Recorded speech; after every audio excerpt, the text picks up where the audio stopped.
What's popping? What's good with it? Welcome to the latest and greatest edition of the Talk of the Town Unfiltered. Of course, you know me, Showtime, Mr. Talk of the Town. Whole squad in here with me tonight. Squad, what's popping though? Let's start with ladies first. Per always, Rich Girl in here. What's good with it, Rich Girl? What's good? I am Rich Girl, the bad girl with good intentions. Oh, guys, that always get used to it. Get used to it. Right, I'm trying to get familiar with it. Hey, Sheena, DJ Green in here. DJ Green, what's popping? Oh, I am DJ Green. It's funny how Rich Girl put the I am in front of her name. That just I did it because Showtime says I am Mr. Talk of the Town. Oh, I say Showtime, Mr. Talk of the Town. Right. He doesn't say I am. Who said that? I am DJ Green. Oh, that must be the other people I'm trying to go work with. Never mind. Keep going. But anyway, the party don't stop. You know me. It is what it is. Yeah, absolutely, man. This is definitely the latest and greatest edition of the show. We got a special guest who's going to tap in with us in just a few. Dutchess of Ink will be in here. She's actually backstage getting ready, getting her camera together and all of that good stuff. So we're going to bring her in and talk about everything that she's got going on, everything she's got popping. So do us a favor, tag 10 people right now. Let them know that this thing is lit. We got it going. Make sure you subscribe to our YouTube channel. Absolutely, please subscribe to the YouTube channel. Make sure you highlight us and let us know what's good over there. Really quick. And we're gonna get it in. We definitely gonna show you how we do this thing each and every Thursday night. So just make sure you show us some love. Hit that subscribe button early too. Hit that like button early too if you're on the YouTube. Just so we can go ahead and shake that algorithm up and let everybody know how it is that we do what we do. How was everybody week though? Let's check in with y'all because this is another episode where we've decided to have a couple of drinks. Is that what we're doing again tonight? We are. Okay. Yep. Rich Girl, what is in your cup? That looks like lemonade. What is that? Well, lemonade is mixed with it, but it is still Don Julio. It looks like Chick-fil-A lemonade. Is that Chick-fil-A lemonade? By any chance? My goodness, I'm good. Oh, you're on one. You're on one, so listen. Chick-fil-A has that little thing at the bottom. It's something different with it. It is. I could spot Chick-fil-A lemonade from a mile away. My goodness. Mm-hmm. Okay, See it though. You said what? He can see it. I can see it. It could be any lemonade though. It could have been any type of lemonade. I know, right? I just could spot that lemonade, that pulpy at the bottom that tastes that pulpy. Yeah. I can spot that Chick-fil-A lemonade anyway. Chick-fil-A and Simply Lemonade, to me, make. Oh my God. Martin, Martin, right. My James Evans.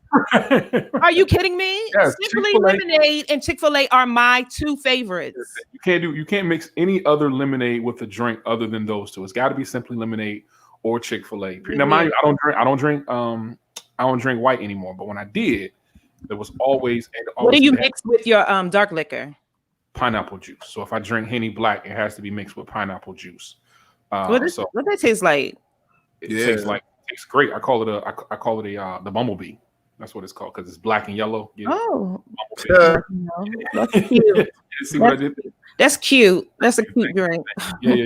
So it's super dope. DJ Green, how was your week, sir? Good. Busy. Keeping my head above water. Okay. All right. Cool. Drinking in this thing. I have Tito's.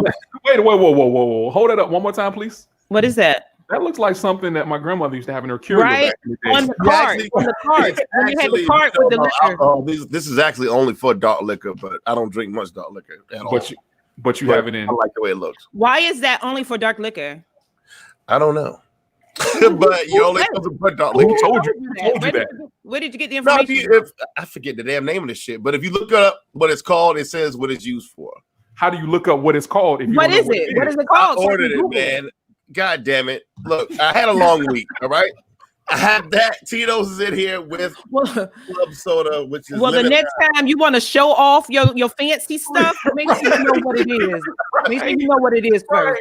You shouldn't have even said that it's only for dark liquor. You should have said, I got this nice. No, you should have just showed us. Somebody watching that knows a cantor. Somebody that's watching knows it's only for dark liquor. So I don't want them to think, oh, green dumb. No, nigga, I know it's not. But why is it only for dark liquor?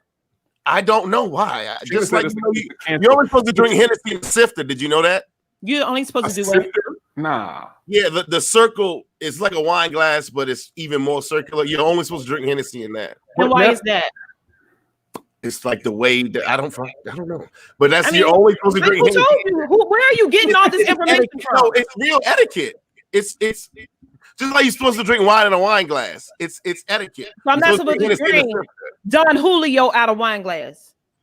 I don't know the Don Julio rules, but cognac, not just Henny, all cognac. Like the Jordan rules, because Hennessy is actually wine, kind of. So that's why they got it like that. Hennessy is wine? It's similar to wine. That's is why it? you're drinking a sip. No, it's not. What Hennessy did you drink? What aisle do you go in to get your Hennessy? Made out of the same shit. Man, look, you get your Hennessy from the grocery store? I've never had Hennessy that made. They must have Hennessy wine at the grocery store. I've never had wine that made me do what Hennessy made out of grape. Yeah, I've never.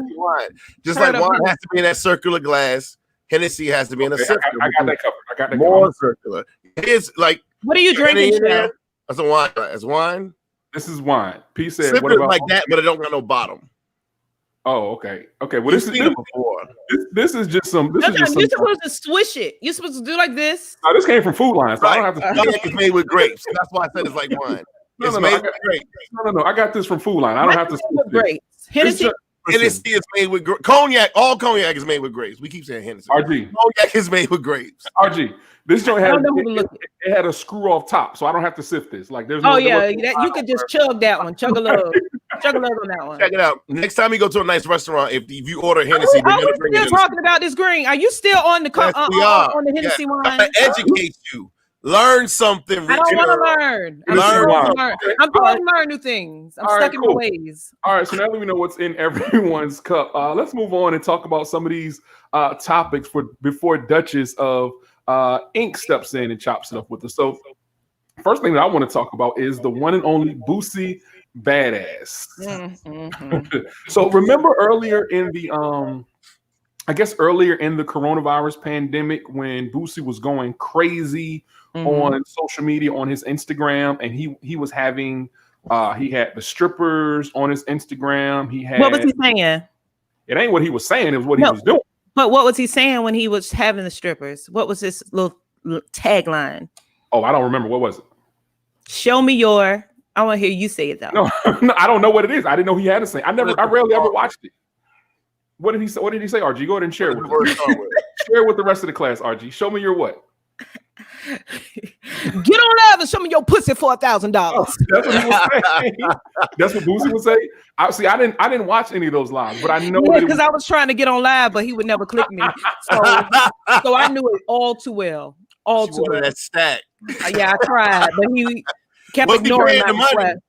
Was he paying the money? He was paying the money. If you your pussy on live, he gave you $1,000. Yeah. Oh. Okay. So I was trying, but I said, "Oh, I wasn't lucky." Yeah, you didn't make the cut. I think there was an age limit though. I think after 65, I think that was it. I ain't nobody trying to see that old. Right, he was wearing Kappa gear and everything. Yeah, so I don't think he want like the gray hair and all of that. I don't think that's what he wanted to see. Like that's not. Now. I'm just saying. I don't think that's what he wanted. Okay, I'm just saying. Well, anyway, he got his Instagram revoked. So the people at Instagram say he was doing too much. He was too ratchet. He was violating the terms of service. He was. And they snatched his Instagram. He was. Well, Boosie has put out a call to Mark Zuckerberg. Of course, you know Mark Zuckerberg is the founder and owner of Facebook, and he also owns Instagram, Facebook, and Mark Zuckerberg. Mark Zuckerberg. He reached out to somebody different. That's a different person, right. It's a whole another man. Well, now he's reaching out to Mark Zuckerberg again, and he's saying, "No, I'm sorry, when you stand corrected one more time, it was actually Zuckerberg." Yeah, I forgot. You're right. I stand corrected. It was Mark Zuckerberg. So now he's saying that he wants Mark Zuckerberg to give him his Instagram back. And he said he is willing to give Mark Zuckerberg, this is the owner of Facebook, $100,000. Because he needs it. Now, mind you, Mark Zuckerberg is a billionaire. A billionaire. Multi. So Boosie thinks that he is going to be able to get $100,000, and just like giving him $10. Like, what is he gonna do with that? Literally. Like, just move your platform over. Like, move what you're doing to OnlyFans or something like that, and get people to actually. Right. And then you can get people to pay for it. Like, you can make right. it. Yeah, like do it like Rich Girl does. You get people to subscribe, and you pop pee on a handstand. Follow my blueprint. Right, like it's right there for you. I don't know why he's so just attached to Instagram. Yeah, how is he making money on Instagram anyway? Well, I guess because it's his promotion platform. Right. That's the platform he uses to promote what he's doing. Right. So people stay relevant. Yeah, like when Outside was open, people would be booking him through shows. Just kind of like when Plies got popular ran off on the plug twice. That was simply because he created that dance and created that whole movement and went viral on the internet, right? I mean, on Instagram, I should say. So, but Outside ain't open, everything closed up. It ain't like being booked for no shows, a whole lot of shows. I mean, there's some people who are doing like the car drive-in shows and things like that. Yeah. I saw Goody Mom did it down there. They're doing virtual concerts. Virtual shows. Yeah. But you just move that platform over to your OnlyFans and have your OnlyFans popping. You can get it lit over there and make as much money as you want. Why do they think Instagram is porn? Instagram is not Pornhub. Yeah, it's Facebook. Did they give him a warning? I think he got several warnings. I'm positive they gave him. They just pulled him without warning him. That's messed up. But he no. doing it. Yeah, because it was. He might need to send some of them girls around here. Send some of them girls around there to persuade Mark Zuckerberg. He don't care nothing about the girls. When I saw the girls, and I saw they weren't very attractive. They weren't. What they look like? You know how 3 6 Mafia had that song where they said bald head, scallywag. Ain't got no time for that. That pretty much summed it up. That pretty much summed it all the way up. And I just don't understand why Boosie just don't move over and get that bag from OnlyFans, or I mean, it's a whole bunch of ways that you can get that bag nowadays. Like, you don't have to just rely on Instagram and Mark Zuckerberg. He could sell drugs. He could. He very well could. It's a fast way to get money, right, Green? Extremely fast. It works. I've heard. But mind you, Boosie also, remember, he beat those murder charges a couple of years ago. So maybe he's just not interested in doing the illegal thing anymore. But I think he wants to find a way to get as much money as he possibly can through social media. But I think you just move it to OnlyFans, and I agree. Or you just do something else, or just go to Pornhub, like you said, RG, and create like a Pornhub page and get your money over there. People would pay for that because they know the type of ratchetness he would bring. Like, I don't he would have to recruit actual chicks. Then he would just have girls chiming in on his live. You remember he did that party, and he was selling like the tickets for the party for $1,000. Like the sections were like $20,000. What was the party? It was a freak show. It was at his house. Wow. No, I didn't know that at all. They be letting these people come to their house. Rick Ross parties at his home. I do remember seeing somebody had posted that a DM from Boosie saying that he had invited her to come to his house to host a party. I do remember seeing that a couple of weeks ago. So like, to your point, RG, I think for some reason these people feel comfortable with inviting these strangers to their house. It will never happen. I won't even let y'all Negroes know where I live at. Exactly. So I'm damn sure not gonna let the streets know. I mean, they got hella security, and I mean, they probably got other places. You know how many celebrities' homes have been broken into with security? Right. Pop Smoke, look, that's a prime example. Look what happened to Pop Smoke. Like he got killed at his house. He was at a house. He was at like an Airbnb in LA. Yeah, he was renting a house in LA, and the guy that he was with showed the address on Snap or something like that. That's how he got killed. I didn't know the backstory to that. He was showing the bags and stuff, and it had the address up there. Right, and the goons in LA saw the address and saw, all right, like, we can go ahead and run up. And they allegedly. You don't know. You won't hear. Okay, sure. That's allegedly. You're right, RG. You're right. I stand corrected. Did anybody get arrested? Yeah, they arrested 3. They were young boys too. Like they arrested 3 young boys for Pop Smoke murder a couple months ago. God damn. That is horrible, right? All right, what else we got before Dutchess pull up? Dutchess of Ink is going to be pulling up in just a few. So just make sure you stay tapped in. Make sure you stay tuned in, because we're going to chop it up with her as soon as I can see that she's ready in the backstage area. So let's talk about Joe Budden. Joe Budden is actually having the worst week ever. He definitely is. It's been a hard week for Joe Budden, man, and he got to figure something out because, of course, Joe was engaged in a relationship with Sin Santana. Right. She's a reality star. She was on a couple of different reality shows and things like that.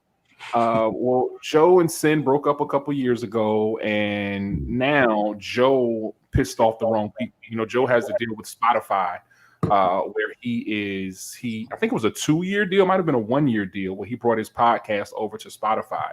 And maybe a week or so ago, Joe went on this huge rant, basically saying that he was taking his platform off of Spotify. He didn't want to deal with them anymore. Basically, as me and Green would say, he was talking back. Since he decided to start talking back, it seems as though, allegedly, as RG would say, there's a smear campaign going on to smear the name of Joe Budden. And a part of the smear campaign has been leaked phone calls between him and Sin Santana, abuse allegations that have resurfaced over and over and over again. All of this stuff that I guess he probably thought was buried, but the craziest thing out of all of these stories that came out that I saw last night was the fact that someone is accusing Joe Budden of bestiality. Yes, it's sick. And if you don't accuse him, or did you see the video of him showing you? I'm not accusing him of anything. I said someone is accusing him. It's true. It's a video. Oh, I know the video. So there are court documents in the trial between he and Sin Santana, where Sin has said that he has masturbated his dog, for lack of a better term. And that's the best way that I can put it. He has relieved his dog of some stress. This is what they're saying that Joe Budden is. So when I'm watching this story, I'm like, man, his dog of some stress. That's the best way I could put it. I'm trying to keep it. You know, it's a dog. Like, no, I need you to say what you mean and mean what you say. He whacked off the dog, is what Sin Santana is alleging. So I was like, man, this can't be real. Like, this cannot be real. But in the court documents, Sin is saying that Joe had a habit of whacking off his dog, like his personal dog. So I'm like, man, this can't be real. So there's a video of him with the dog laid back on the couch. Can we watch it?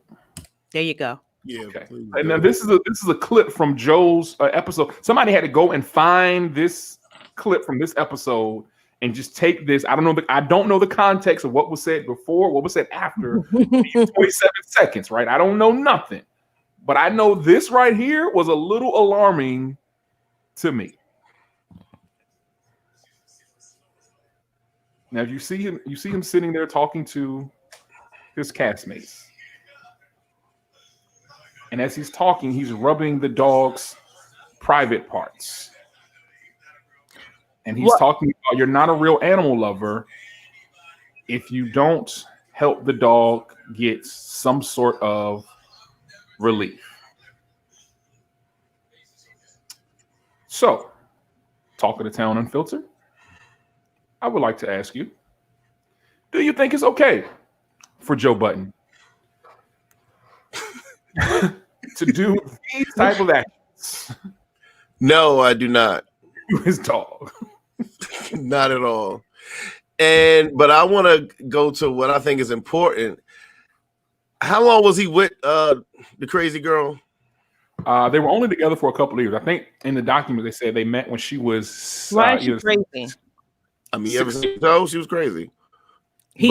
But he's crazy. I'm gonna get to why she's crazy. Never mind. After the first time she's seen that, why does she not leave the house and never speak to him again? That's a very valid point, Green. Rich girl, speak for the ladies on that. I don't know. No, you said she ain't My crazy. man don't jerk dogs. So I don't know. I'm saying you act like she might not be crazy. If a woman woman saw that, are crazy. I mean, men can drive you to do things that you probably wouldn't do. He drove her to jerk a dog off. She didn't jerk the dog off. He jerked the dog off. No, you said women can do things to make. No, I said what makes her crazy. She didn't jerk a dog. What makes her crazy? If I see a woman, if I was married, jerking a dog, it's over. The relationship is over. Right, that's you. That might not been her be all to be all. So that's her. But she because she was okay with it. So that wasn't the final straw for her to leave. So I feel I feel if someone's okay with that, they're crazy too. Because he's crazy. I mean, everybody had their limits of what they can take and what they can't take. So if that makes her crazy, then she's crazy. But he's crazy too. What? No, I'm not letting him go. He's crazy. He's the craziest. Joe's crazy. Joe's very problematic at this point. Like at this point, Joe is extremely problematic. I didn't hear what he said. He's always been problematic. Yeah, definitely. I agree with that 100%. But I think Joe did, like I said, like speaking out against Spotify the way that he did. Mm-hmm. Now all of these old demons are coming back. I don't think he's in danger of losing his fan base. But I think this entire situation between him and her, I think the dog stuff will be dead by Monday. I think it's wrong that she even recorded him and leaked this. You chose him. Why do you want us to be mad at the man you chose? She didn't record. This was on his podcast. He recorded this, and I'm talking about the recordings. You know, she recorded him, and linked it to try to make him, admit that he was abusing her. She made sure she threw out a lot, like when you dragged me or when you did this. I just think that's between y'all. That happened. Have a baby. Yeah, they do have a baby. Yeah, and she alleges that he doesn't take care of it. He doesn't take care of the baby. He kicked him out of the house, and she has basically not heard from Joe Budden in the last. He didn't deny it either. Right. So that again, no money. According to her, she said, "You have not given me $1," and he didn't deny it. He never said no money. And I remember when she was pregnant, because they were, when they were together, he was happy about. Seemingly, he was happy about the baby being on the way, and they did the photo shoot. Remember, they did that photo shoot when she was pregnant. All sorts of cheater, though. That was her problem. Who was a cheater? Joe Budden. Who did he cheat with? Do you know? Hoes, I guess. I mean, how do you know? Allegedly, he was a cheater. Oh well, that's what her problem was. That's what she said. She left. I mean, he was cheating and he was beating on her. That is what cheating and beating. Saying. Right, cheating and beating. Right, like a cheating and beating. Joe does have a history of domestic violence because he was with Sin Santana. Who was he with before Sin Santana? RG. Tahiri. Yeah. Tahiri. He was not with Erica Mena, or he was not with Erica Mena, was he? Yeah, I recall. No. Okay, maybe Tahiri is the one that I'm thinking of. But you with Tahiri, like back and forth, like they were. Right. And now Tahiri is caught in that situation with Vado from formerly of Dipset. So I think Joe has a history of just questionable behavior, and this ain't the first allegation that we have about him putting his hands on women. So at some point, like if we get to a point where we believed, okay, well, all these women came out against Bill Cosby, like, okay, well, let's start having this conversation. Like, you know what I mean? Like, it gets to a point where I don't believe necessarily in cancel culture. Dana said Sin was with Erica. Okay, that's where I got confused. Sin Santana and Erica were together. I know some funny business going on. You gotta understand, Showtime. This is very, very normal in the culture. Right. There's plenty of Joe Buttons in the culture. Explain to me what you mean, man. Dog whackers? No, I'm talking about the abuse that are hitting on women, beating on women. It's a lot of them. Joe's in the entertainment world. On men too in that. Put her hands on that man. That ain't true. I didn't say that it wasn't true. I agree. Yeah, it's a lot of toxic situations. But I feel like when the man gets the best of her, then she wants to go to social media and then say, "I've been beat. I've been this," but you jumped on them and you. So didn't the story about Joe and Sin kind of die down over the years? Right? Am I wrong or am I right? What do you mean? Like was it not necessarily still a thing? Well, they were just on Love and Hip Hop together. They were broken up, but they would like meet to try to talk about co-parenting and things like that. Joe and Sin were. Right. Okay. So they broke up on the show. My thing is that it looks to me like there is and I don't necessarily want to call it a smear campaign if he is guilty of the actions that he is being accused of, because that's not you're right. That's not a smear campaign. That is just the truth. Right.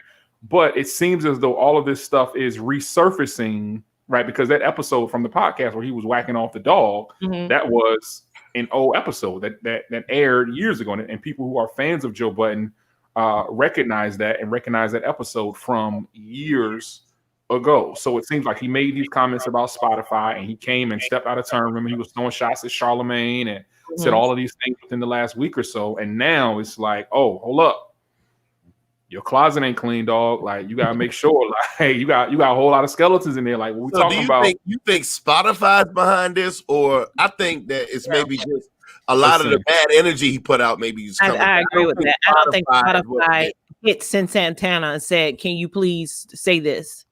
I don't think that happened. Yeah. What happens when people talk back, Green, in corporate America? What happens? Things can go wrong, but I don't think corporate America is. I mean, granted, it could be. I'm not gonna say it ain't. No, I agree that they want to get rid of him. Yeah, I agree. Like, he's burned some bridges, but I don't think they're reaching out to people closest to him and telling them to do things. Right. It could be people seeing that this is the time to attack him. This is the time for me to. He's showing his ass. Now let's go after him. He's vulnerable. He's losing his Spotify. Right. Now let's bring him all the way down. That's the nature of man. They want to bring you down. Oh no, man. Right. I just, I don't believe in coincidences. I think timing is everything, and we're watching. Like, we're watching. Energy is everything too. We're watching this play out in real time. Sheena said, "Let's clap for RG's lipstick." Okay, it's popping. She has a bold lip on. Is that what the ladies say? RG is that a bold lip? Is that what the ladies? Hey, I don't know. Is that what y'all say? Let's calm down. Blame it on the Don Julio. All right, let's move on though. All right, so we talked about Joe Budden. So don't forget, Dutchess of Ink is gonna chop it up with us in just a few. I'll take a bell. As soon as I see her coming out of the green room, as soon as I see her ready to go, we're gonna bring her on so she can chop it up on some of these topics. And I think she's ready though. Dutchess, are you ready though? I'm gonna bring her on because I see her. Yes, I'm ready for her. Ready for this beauty queen. Good. I want to make sure she's good. There she go. Hey, Dutchess, what's popping?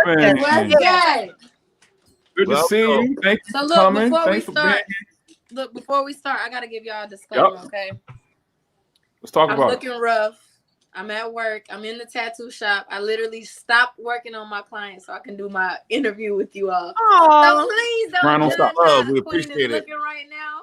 We know you're beautiful. We know you're beautiful. Look all right to me, girl. The grind does not. The grind does not stop. We appreciate you tapping in with us. We appreciate you on the check-in. Definitely good to have you here. Definitely good for you to be in good health and good spirits, being that everything going on with COVID and you actually still working. So you actually touching people in the tattoo shop. Like, how are you managing that in COVID-19? Like, what kind of system you got going on? So everybody has to get their temperature checked at the door. Everybody got to wear masks. Hand sanitizer as soon as you come in. I make this all natural concoction called 4 Thieves oil. So we spray people down with that sometimes too. It's like a lot of the essential oils that are antibacterial and antimicrobial.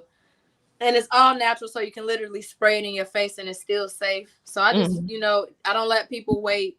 You don't got ain't no waiting around. If you're in the chair, you in the chair. If you're not, you in your car, or you can come back when it's time for you to come back. But other than that, yeah. Look, I have 4 months of not paying this rent. I know that's right. Incoming profits. So it's a rough one for a G. Yeah, them bills got to get paid though. So let's talk about you, because you have been someone who has been in the spotlight, whether it be reality TV, whether it be doing radio in Charlotte. I know you were doing radio down there in Charlotte for a while, whether it be your ventures now into music. I want to dive in just a little bit. Let's talk about, like, how did someone from North Carolina, like a small town, Lincolnton, North Carolina, am I correct? Is that Lincoln? Lincolnton, North Carolina. Like, so I'm in Raleigh, so I already know, like, the little small towns. Yeah, the 919. We out here. So I know about the small towns in North Carolina, like Lincolnton. How does someone from that area move all the way to New York and end up on a reality show on VH1? Well, I'll say this. some of the greatest individuals as far as talent come from these small, no-name, throwing rock through them type towns. But the difficulty is they'll never really be discovered or exposed because they come from these small towns. So it's kind of like a catch-22. For me, I graduated from North Carolina A&T, Aggie Pride. Aggie Pride, okay. So when I left A&T, I had just graduated undergrad, graduated cum laude, had an undergraduate degree in marketing, moved to New York. Moved to New York, had a job at an architecture firm, didn't like it, hated it, decided I'm going to go back to North Carolina for a little bit and get my master's because I don't got this extra piece of paper, I ain't getting the type of job I want. So I ended up going back to school. And at this time, that's when I fell in love with what I do now. So it was kind of like going after what I thought would be a purpose. Ended up kind of like navigating me to something else, but I still graduated cum laude, and I went back to New York. And when I went back to New York this time, I had a completely different game plan. I had a job that was, a regular job just in case, because New York is very expensive. Absolutely. Yeah. And then I had tattoos as like my hustle, so that's what I love to do. So I just did that on the side and worked the regular job. Right. But once the tattooing, when I first got there, dudes weren't fucking with me. Oh, she a girl, she can't tattoo me. So I had to really, really put in my dues, like tattoo parties in Marcy projects, tattoo parties in Boricua projects. I'm in there till 4-5 o'clock in the morning. I'm the only girl, and I'm tattooing everybody until ain't nobody else to tattoo. So enough of those got me a name to where people now started to come to the shop and fucking with me. So now I'm in the world that I really want to be, and I'm actually getting clientele to the point where I could quit my job. So I just went all in for it and decided to commit myself fully to it. And I started out in Brooklyn, and then I left. Well, I kind of was working in Brooklyn and Harlem. I went to Harlem and I was like, dang, I want to work at a shop up here because I was living in Harlem, but I was still driving all the way to Brooklyn to the other tattoo shop. And anybody who know about New York know, girl, you driving about 2 hours just to work. Got a car in the city. You feel me? So I just decided that I'm gonna take the job in Harlem and I'm gonna let the other shop in Brooklyn go. And I started working at this tattoo shop. And Corey Guns came through and he got a tattoo on Son of a Gun, the TV show he had on MTV. Oh wow, yeah. So he came and got the tattoo. When he left, some of the people that was working with creating that show came back to the shop. And they like, oh my God, we just love this. Like we want to shoot a pilot with you guys and see what we can do.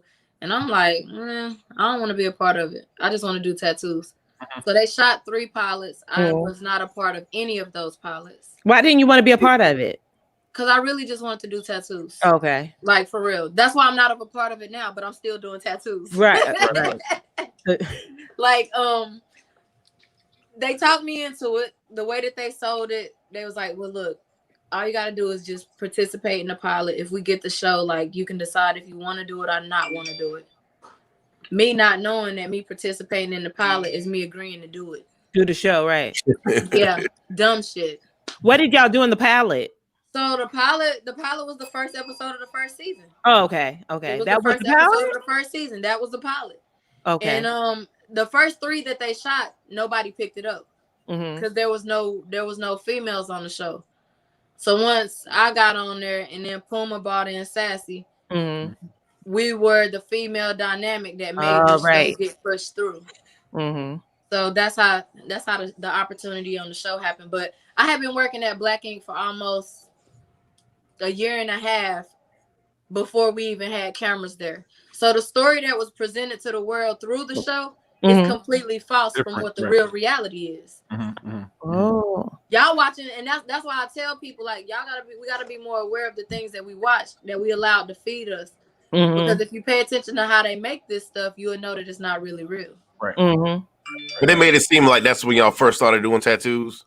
Of course, they got to. That's what's going to see. And that was another part of it. You got people that don't look like none of us. They have no melanin in their skin whatsoever. deciding what they think is relevant and important for telling our stories. So they thought it would be a good idea. Let's fabricate this story and da-da-da-da. But for me, it was kind of like, why don't y'all just stick to what the fuck what's really real? The truth. Like, that's what black people gonna buy into anyway. Because they know ain't no niggas just coming together on some humbug and doing some shit. And then every other day they having a fight. No, these niggas is having fights because they've been around each other for fucking damn near 4 or 5 years. And they know each other like the back of their hand. And they really don't like each other. But they gotta work together. You know? Like every other place of business. Right. So would you say making that transition into being in the spotlight, because it sounds like you're a country girl, like you're from the country. So I am a country girl. Making parts of the spotlight. Making that transition into the spotlight, was it hard for you for that time period, that period of time that you were on the show? Well, I'll be honest, I never made that transition. I never made that transition. When you see me on the show, when you see me right now, you don't see me Chanel'd out, red bottomed out. Like, I'm a working woman. I like being able to build wealth and to create things and use my mind, my mental capacity. Like I'm a different type of woman than some of the people that love and thrive off of that type of stuff. So for me, I never changed. Like, I literally was the same girl that went in, and I'm the same girl that came out. I did lose myself a little bit because that's natural, you know, especially when you're experiencing shit that you never experienced in your life. But I mean, for me, that's a growing pain. When I went to college, I had a little bit of that issue. You know what I'm saying? Like, every phase of your life is going to put you through different things. Right. Yeah. Now, one of the recurring themes that I think that I've seen from folks who are on Black Ink, really more so than almost any other reality TV show. And, you know, I'll say this, I didn't watch a lot of the show after maybe the first season, but I'm always catching up with the headlines and keeping up with the things that are going on in the news. And I've seen that there have been a lot of people who have been on the show who have struggled with mental health, but also who have been upfront about what they've gone through in regards to their mental health. So talk about, because I know there are a lot of, and you know, as Black folks, we don't like to talk about mental health, but I like to dig a little bit. I'm so glad I'm out of my contract, because I'm about to dig out some shit. So talk about the effect. I want to talk about two things: the effect that show had on your mental health, but also how you found peace and found a place of being healthy mentally after the show. So I will say this. Reality TV is meant to diminish mental health, not only for the people on the show, but for the people that watch the show. Because you really have to have a level.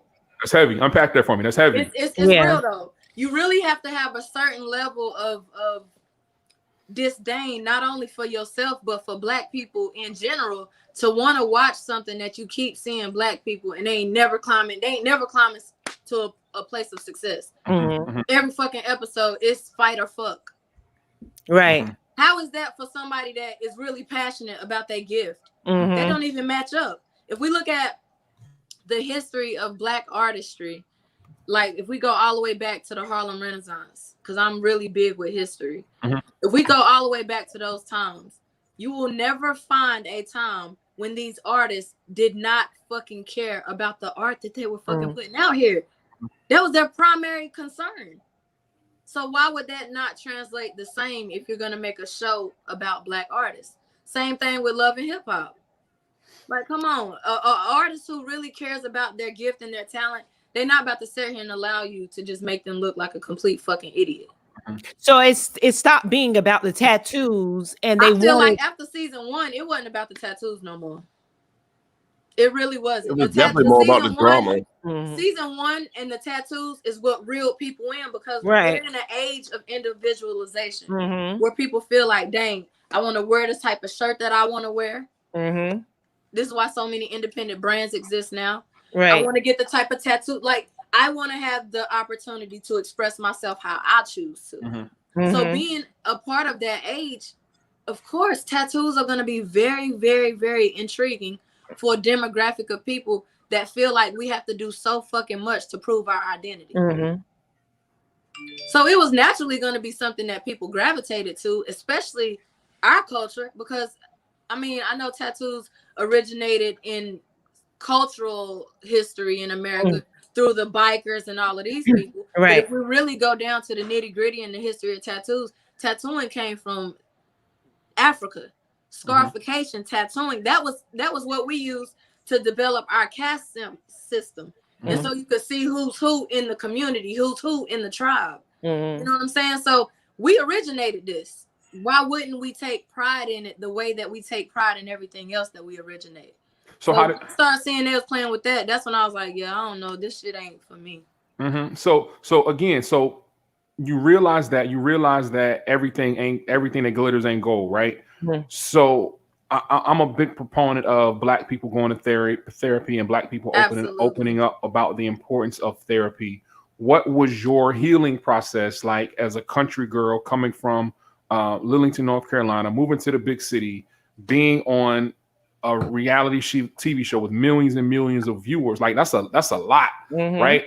Especially, and I don't know if you're introverted or extroverted, but for someone who is not used to that type of exposure and coming in contact with all of those millions and millions of people, like that could drive you crazy. Well, I'm gonna tell you what drove me crazy more than that. What drove me crazy more than that was the group of white producers that was literally instigating ignorance and negativity, trying to make you feel like you really are fucking crazy.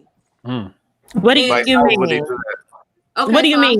I'll give you an example. I'll give you a couple examples. The day that I put C's shoes out on the corner on the street, right? Do y'all know that they called the fucking crazy house to come and get me and told the lady to put me in a fucking straitjacket for cameras? Are you serious? The producers did. But let me tell you how good God is. The lady that they sent in there to tell me that shit, I had just done a tattoo for like a month ago. An EMT worker. She told me what they was trying to do to me. She said, Dutchess, you got a back door? I said, yes, ma'am. She said, I want you to go out this back door and get the fuck away from here as far as you can. Because I'd be damned if they're going to make you look like this. And she literally stayed in my house until I could get far fucking away. And then she went back outside the front door and said she's not. Oh, she froze up on us.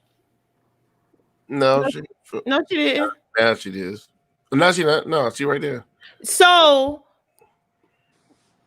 what was it though? What was the thing that they were trying to get you to like? I mean, you got to think about it. Me and C's was in a relationship. We're consistently having fights and arguments. Were they real? Were they real? Let's really make her the angry Black woman. Were they real fights and arguments that you guys were having? Absolutely. Oh, they were real? Absolutely. This wasn't no fake relationship for me. Now I can't tell you what was real or fake for everybody else because everybody else was willing to turn trick for $1. I wasn't willing to do that shit. Right. That's why I walked away with my head up. I walked away, fulfilled my contract, and denied money that they were offering me. What? Yes. Over 6 figures. Y'all can keep that. I'm good. Y'all can keep that. I'm good. They even offered to open up my tattoo shop for me. So are you serious? Control it. Yes. I had saved every VH1 check. I had never spent not $1 of them when I came to North Carolina. That's how I was able to do everything that I've been able to do. Because I didn't use the money. I worked. I still worked and was still on TV. But you stacked that and just was living off your tattoo money. I'm gonna tell you a funny story. I remember in season 5, I had waited. No, season 4. I had saved up all of my checks for the whole season, right? At the end of the season, I went and cashed the checks. When I got to the bank said the checks had bounced. What? I had to go to Big Fish office. And they're like, why wouldn't you cash these checks when we gave them to you? I said, I got fucking 3 months before I have to cash a check. I have to cash it when you fucking tell me to. I didn't need the money. So I'm depositing. Why the money ain't there is the question. For me. Why is the money not there is the issue. Where's my bread? Wait another week. They sent me all my money in one check. So they need an accountant over there, obviously. But if you ain't paying attention to what's going on in the news, the same production company that created Black Ink has just been, they have been released from all of their Viacom relationships, right? A&E, VH1, everything, because the owner of the production company advised one of the producers to throw away footage of a cop killing an unarmed Black man on the police show that they had on A&E. Live PD. Yeah. We talked about that a couple of weeks ago. Maybe about 2 weeks. We talked with Cena from Love and Hip Hop, and we were trying to get to the bottom of what exactly was going on with that production company, Big Fish, like you said, and we wanted to get I'll tell you what's going on with them. They are okay. What we listening?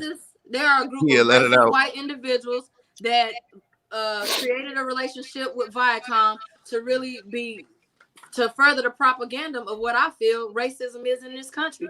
That's why the storylines reflected the way that they did. When shit got caught with that cocaine in his pocket and they tried to revoke his probation, a producer gave him that cocaine, knowing that he was addicted to it.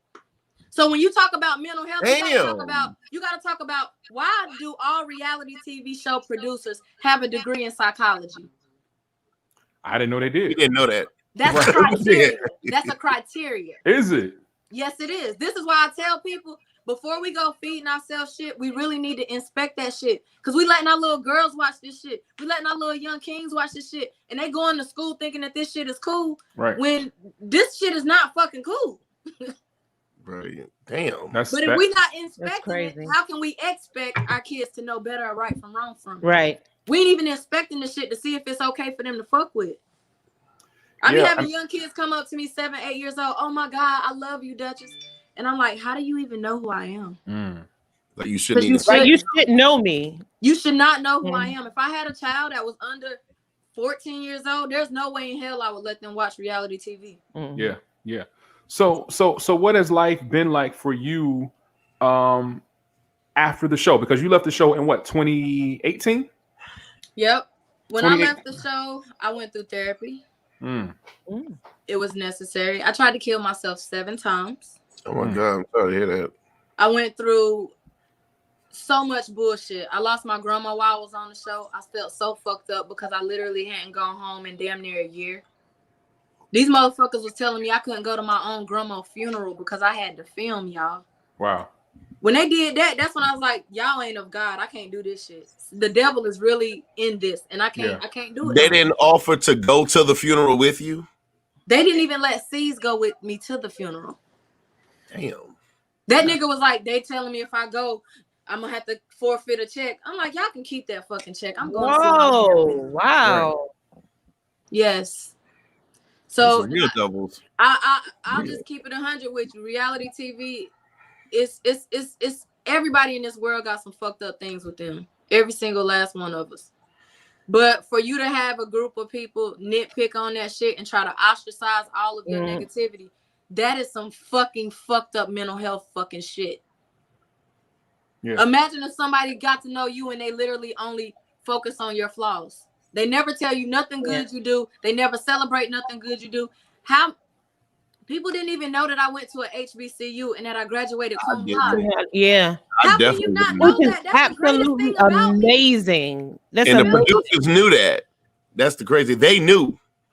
And they never let you, like, you probably said it, but they never let it air. They never aired it. Yeah. That's like, that's amazing. They filmed me going to get Black Girls Rock Awards. They filmed me going to do women's empowerment events.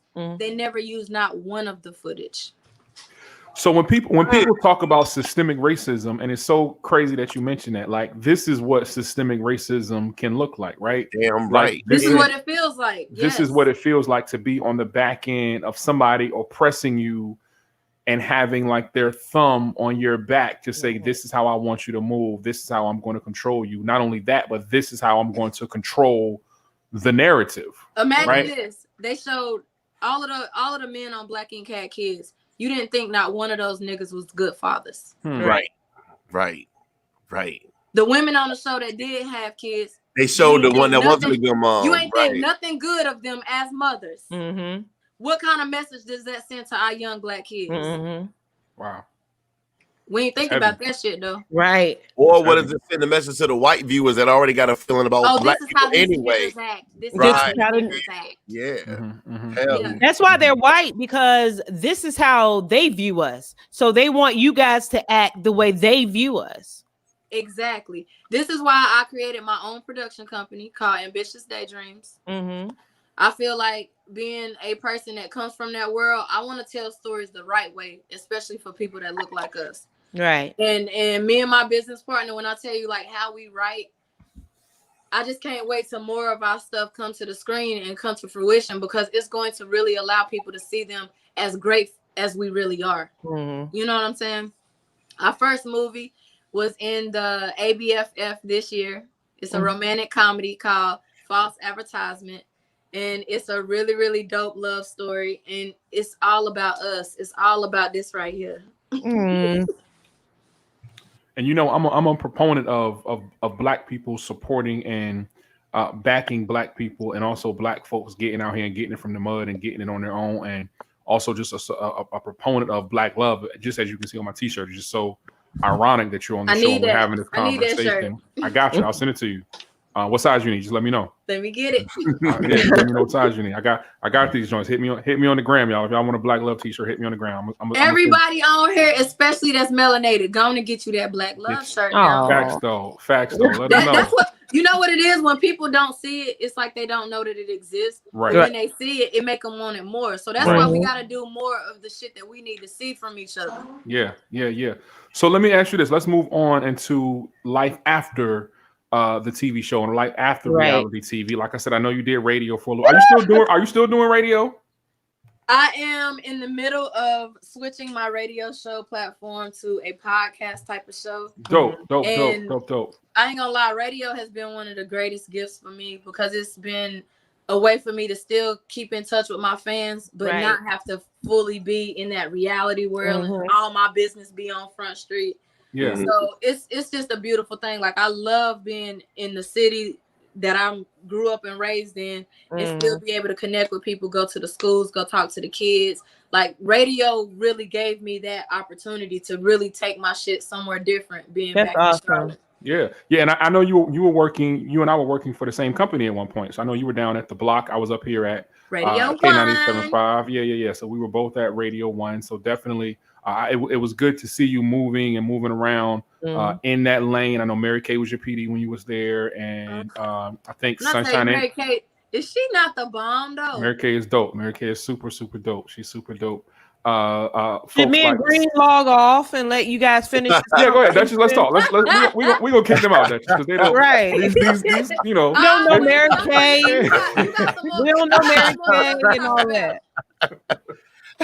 Like, we just like, who is Mary Kay? Like, this is just a personal conversation between two friends. Y'all just need to call her after the show then, because I don't want to hear nothing about none of that. Nah. I ain't gonna say that. I don't care. I'm always looking for someone to replace these two. So if you ever want to like work something out, and you want to come up here and just be me and you. It could be Showtime. I just got. Oh, they can just drop us. I ain't trying to create no new ones. No. It's fine. They don't matter. It's fine. Yeah, they're okay. No. They won't care. They'll go back to their regular life. Yo. Yeah, they'll be fine. We meet on Wednesdays at around 6:30 to show prep before the show, and then come on Thursdays at 8:00, and then it's pretty easy. You've done radio before. You're not an amateur. Don't slash my tires. Right? I'm on my way. That's just, you're not an amateur like these two. You actually know what you're So you did radio. Now let's talk about the music. So you're also making music now. Let's talk about these records that you got popping. Yes. Let's talk about it. So I come from a music background. I grew up in the church. My grandmother's an evangelist. My grandfather, who just passed, rest in peace, was a preacher. And my other side of the family, on my mother's side of the family, my grandfather was a part of a gospel quartet. So I had music all around me. My mama, she got a big family. It's like 19 of them, and they literally either can sing, play an instrument, play multiple instruments. Everybody in the whole family is musically inclined. It's like really crazy. I have an aunt that can play the bass guitar. Let me ask you one question. I'm sorry. How far is where you're from, Lincolnton, from High Point, where Fantasia and them are from? I just want this for context. 45 minutes. Me and Rico just did a song together. Okay, so I want that for context, because that particular area that you're talking about is also Bible where Belt. Fantasia's from. Right. That's where Casey and JoJo are from. Anthony Hamilton is from. So I just wanted to lay that foundation. The Hamilton. Right. I wanted to, so there's something in the water about that particular part of North Carolina where it's super soulful and super musical. And I just wanted to, I needed that for my own encyclopedia. So I'm going to tell you what it is about these areas, right? These areas don't have no mega churches. You feel what I'm saying? So the church culture is still deeply embedded and deeply rooted in that Southern church mentality. Right. So if your grandma went to that church, you probably went to that church. You know what I'm saying? And having that level of that small home church feel, that's where that music comes in. Because you know them mega churches, they got the whole orchestra and all of that. Like, no, these black churches around here, they got lady playing the tambourine. They making the beat, organ, one got a drum set. They feeling it all in their body, like from the head to the toe. So that's what I grew up around. Yeah. So coming from that musical background, was it hard for you to, or I'm not gonna say was it hard for you? Did you feel like you had to suppress that during your years on the show? Absolutely, I did suppress it. I did mute. So I created music the whole time while I was on the show too. Oh, really? I never released none of the stuff. But you could have went on Love and Hip Hop. This is what I love about being an artist. Like, for me, being an artist is not just being a tattoo artist. I'm a real live artist. I love creating things off of my creativity, whether it's art, whether it's tattoos, a painting, a drawing, writing. I love to crochet. I love to needlepoint. Like, I'm a real live country girl. So I like stuff that you can create with your mind and your hands. So for me, music is no different than any other genre of art that I create. It's just something that now I'm doing it more serious. I got to get other people to take me more serious in that lane, because people are so used to seeing me as a tattoo artist. They don't want to see you as anything else. And what people got to realize, think of y'all mamas. Y'all mamas had a real job. That lady came home, was a motherfucking chef. Probably did odd jobs for people in the community, whether it be doing hair, sewing stuff, cleaning up. Like, our demographic of people is just that creative that we can do so many other things. Don't put nobody in a box. Allow everybody to fully live in all of their gifts, because we are truly that gifted. Right. So as an artist, as a hip hop artist, what can people expect when they push play on your music? Queen shit. Okay. That's what Dutchology means. Queen shit. Unpack that. What exactly is queen shit? Queen shit. Being the queen that I am, one thing that I love about myself, I am thoroughly respected everywhere I go. I don't care if it's the hood. I don't care if it's going to speak at colleges, HBCUs. I don't care what it is. I am very, very respected, and I appreciate that, because that's something that I always wanted to be respected more than I was loved. So being a queen, you can't worry about being loved all the time, because everybody don't love the queen. Let's look back at all of the queens in history. They were some of the most hated people. Why? Because they really wanted their kingdom to be at a level of esteem that nobody else could fucking compete with. They were the ones behind the king, pushing him for real greatness and shit. So the study of queen shit is all of the things that I've interacted with, the people I've interacted with, that have helped develop the queen that I am. I picked up from women. I've picked up from men. I've picked up from elders. I've even grabbed a few queen things from kids. And that's just what makes me the queen that I am, because there's nowhere that I can't learn nothing from. Right. And not only that, I'm going to always have my head held high. I'm very confident and aware of who I am as a woman. And all women are queens. We just got to realize how to adjust our crowns sometimes. And sometimes we got to go dust the crown off in the back, because somebody done threw your crown in the back of the closet and you didn't even know you had one. So we got to go back and get that thing and dust it off and make sure that you realize the royalty that you really are. And, you know, it's really dope to have this conversation, because I've said this publicly and I'll say it again. like Rhapsody is my favorite artist in the world, right? Carolina shit. Like Rhapsody is my favorite artist in the world, like without a shadow of a doubt.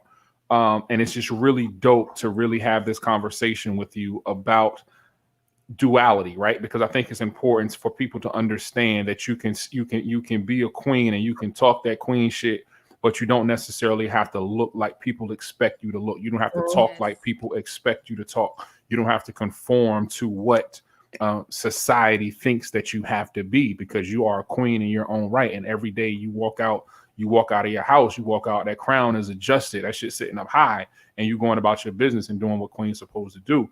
And I always think it's really dope for people to recognize that in music, but also people being authentically who they are, right? You are authentically who you are without any questions, without any any sort of worry about people not liking you. You're just gonna be you, and I think that's super dope.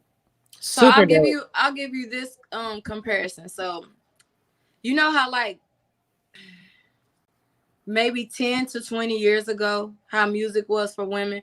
You had your Foxy Brown and Little Kim's over here. Right. Then if you come down the spectrum a little bit more, you got like your Eve. Your Eve. Well, you got Trina coming before Eve, but then you got your Eve. Right. Then you come down a little further, you got your Erykah Badu. Then you come down a little further, you got your Lauryn Hill. I want to be over here. I don't want to be over here with some of the queens that I love listening to their music, but I just can't do that. I'm at a different place in my life. I'm not 18 no more. I'm a grown ass woman. I'm successful. I got businesses. I got nieces. I got nephews. I got other things that I got to divulge my energy into, that I can't just be over here feeling like I can twerk and pussy popping on the handstand. I don't even do that. So how can I rap about it? That's rich girl's job. About it if that's not who I am. And the girls that aspire to be over here, they feel like they gotta change shit to fit in over here. When it's okay for them to be over here. And I want them to know that it's okay if you're not that. It's okay. It's enough room for all of us to exist in this world. And it has to be all of those differences to keep a balance of power. Right. But now that music has evolved to where it is, we don't have a lot of this over here. You got your Rhapsody and a few others, but it's so diluted as opposed to how concentrated it is over here with all of the WAPs and the, you know, and it's nothing against it. It's nothing wrong with that. Right. It's a time and place for that. I can't be like that, and I gotta wake up at 8 o'clock in the morning and go in this boardroom and make everybody pay attention to what I gotta say. Right. But at 9 o'clock, when I get ready to go to happy hour, okay, I can do that. Listen to that, right? You know what I'm saying? I just feel like we need to really understand that there has to be a balance of power, especially with the social shift that we're going through right now. We really got to have a variety, because we're being typecast into one demographic. That's why we get killed by the fucking police. Yeah. And I think it's important for people to understand that women are not monolithic, right? Women are, and a lot of us, especially in an industry that's dominated by men, in a society that's dominated by men all the time see, okay, well, women should behave like this. Women should be like this. This is how a woman should look. This is how a woman should act. But I think, everyone is different, right? And just looking at the scope of music, looking at the scope of where we are musically, like it's okay to be who you are and still cater to a certain fan base, right? Because your fans are going to love you for who you are, right? Everybody needs it. We all need music. Yeah, we all need it. No matter where you are in life, you're gonna need it because it feeds the soul. Yeah, that's why. I have no problem with Cardi and Megan's record or Cardi and Megan doing WAP. But again, like I said, there's a lane for that. There's a lane, exactly. Right? And there's a time for that. If that's what you're into, if that cool, like I have no problem. But I also, again, I'm a fan of Rhapsody. Like that's my favorite artist right now. Like over the last 5 years, you know what I'm saying? So I think it's important for people in society to understand and to recognize that Black women are dope, man, and Black women have so many strengths and talents, and it hurts us when we are trying to limit them in what they can and what they are able to do, right? Because that's what queen shit look like. It looks like being able to do what you want to do in your lane and to excel and to be great at it without having to worry about what anybody else got to say. As long as you're I feel doing like what this. For me, I am smart as fuck, graduated cum laude. All that shit is great. That's that book smart shit. Mm-hmm. Being able to survive in the industry that I survive in, that's that street smart shit. Right. I'm also very fucking beautiful when I give a fuck about you are this shit, look you good. are. So me knowing that I'm beautiful, I'm sexy, but I'm still smart. Why do I gotta look like a fucking bookworm? Why I can't look like I might feel like a bookworm, and that's how I want to look today. But tomorrow I might want to be Sex in the City. Right. I should be able to maneuver in all of those emotions that I'm feeling because I embody all of those characteristics. And it's just fucked up that we make people feel like, well, if you're a lawyer, you got to be like this and you can't do nothing else. Or if you are a doctor, you can't do this. No, it's some fine ass women that's doctors and nurses out here that when you see them in the club, you'll be like, dang, she bad. Yeah. Next morning, you like, so what do you do for a living? Oh, I'm an MD at such. What? Mm-hmm. Yes, we have the ability to maneuver like that. Allow us that. Don't judge a motherfucker just because you look like that. You obvious. Yes, I look like a crackhead during the week. I be looking like yes, you do. Yes, you do. On this show, I look like a straight like I'm hitting that pipe. Sis, you see me right now. I'm looking rough, sis. But that's how I look. But that I'm a rich girl. Take me how I am as a crackhead when I look like a crackhead. I have different. I can look like this on Thursday and look like a crackhead tomorrow, Friday morning. Well, you actually look like a crackhead tonight, but I don't want to burst your bubble or anything. But that's just, I hate to be the bearer of bad news, but you're actually like a crackhead tonight. I'm crackhead a little bit. Don't worry.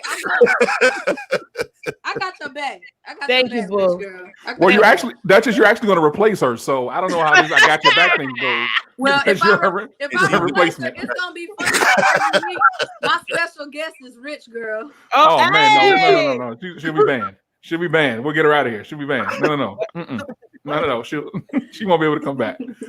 So tell people. Well, let's do this. Let's do this. So normally we do this at the end of the show, but since I got you on the show right now, we're gonna do this segment. I want to do a segment with you called "What Would You Do?" So y'all, we'll do this now instead of doing it at the end.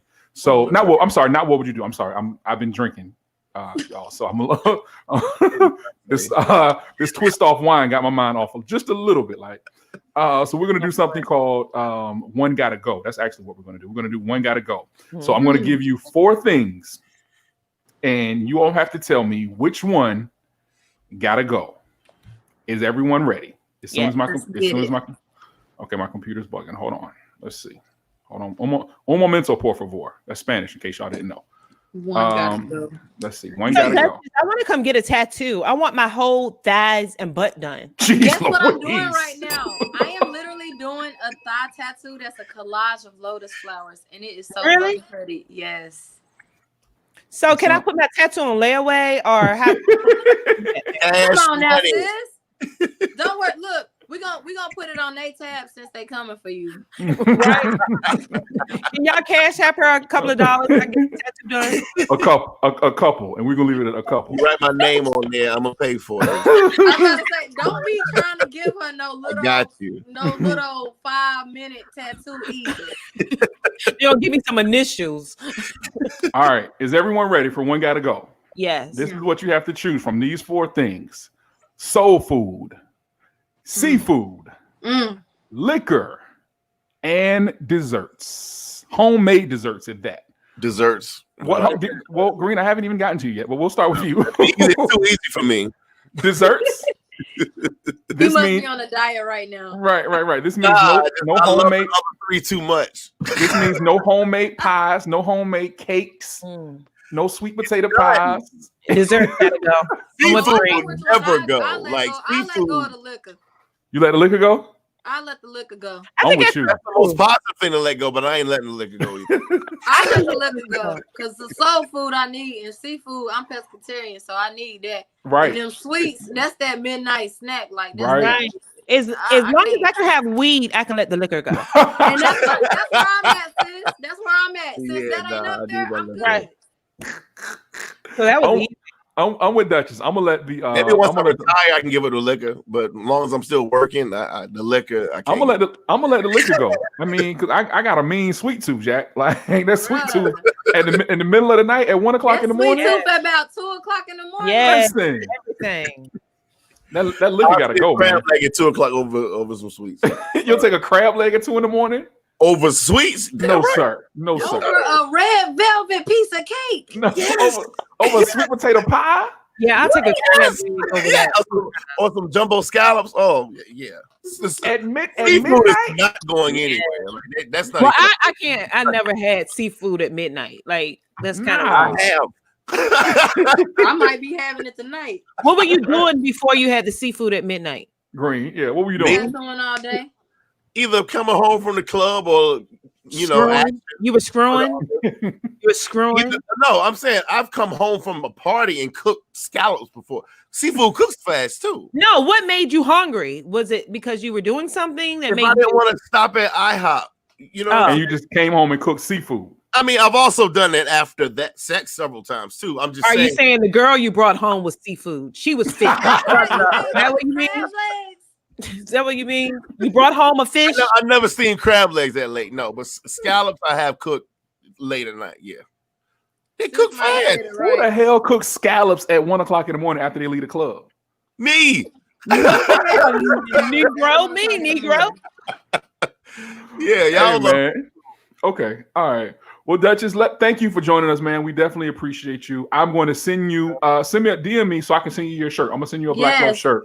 Y'all please go download my new single, Dutchology. Download the single. Play it too. I am taking a risk, stepping out and speaking for women that think and look like me, y'all.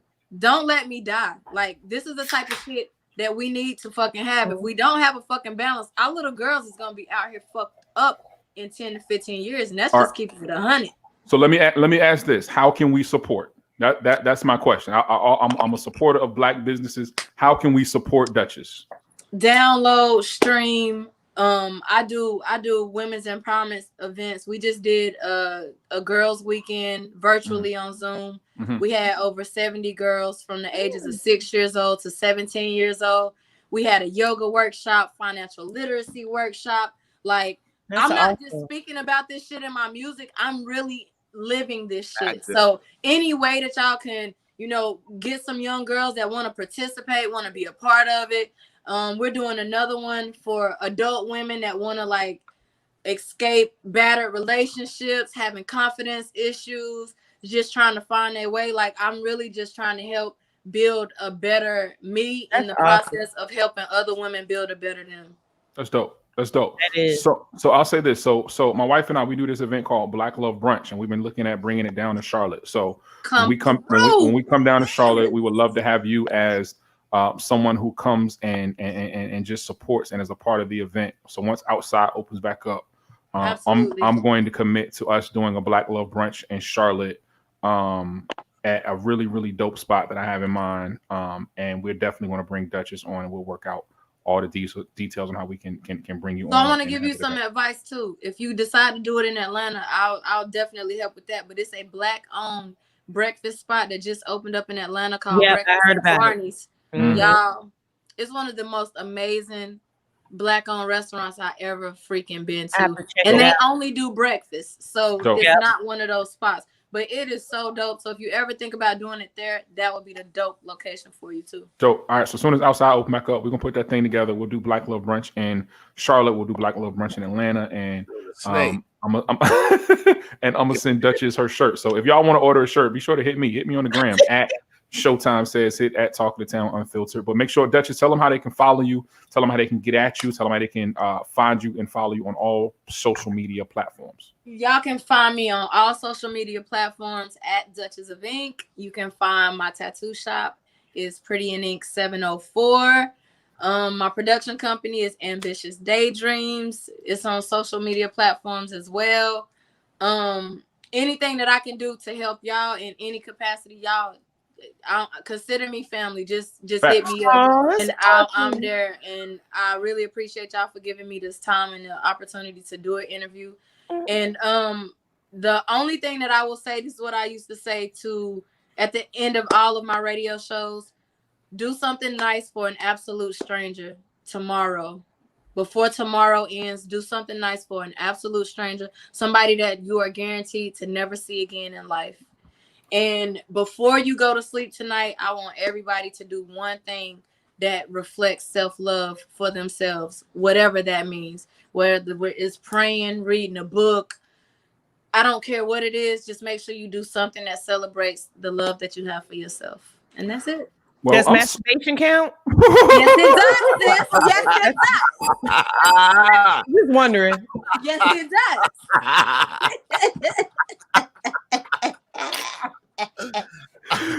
Bingo to the bango. Well, I don't think there's anything else more to say. Like I had a joke that I was gonna come with, but I'm just gonna hold it because I don't think I can top that one. So nobody can top that one. Okay. That's it. Okay, Rich Girl, you're not being replaced. That you saved yourself. You brought yourself another week. That saved you right there. You was whatever tonight.